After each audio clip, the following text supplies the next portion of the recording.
Well, welcome back to the recap. It was a pretty exciting week for us. We had Scott Schiller wrestled at the All-Star match in Philadelphia this weekend. He came away with a nice win, which was good to see him wrestling so well so early in the season.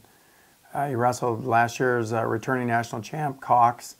It was a match, started off, Scott gave up a takedown right at the end of the first period, so he got himself a little bit in the hole, but he was wrestling a real physical pace, and you could see that Cox was beginning to wear down a little bit early in the match, which was surprising. We could see him kind of taking a long time to get back to the center, near the end of the first period or at the beginning of the second period. But then Scott scored a takedown.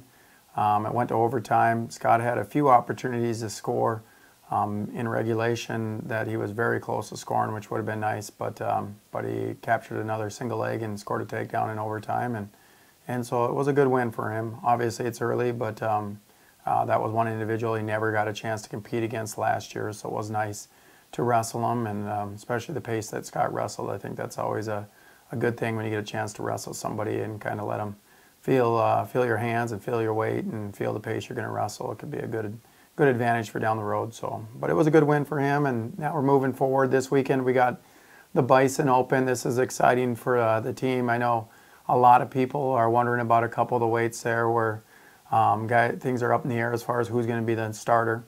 125 pounds should be exciting. Steve Polakowski, who is a freshman, actually won the title down in Daktronics in South Dakota this past weekend, so that was a big win for him. He beat Lezak and Petrie, who are two also freshmen that have done extremely well and look really good. So 125 should be an interesting weight.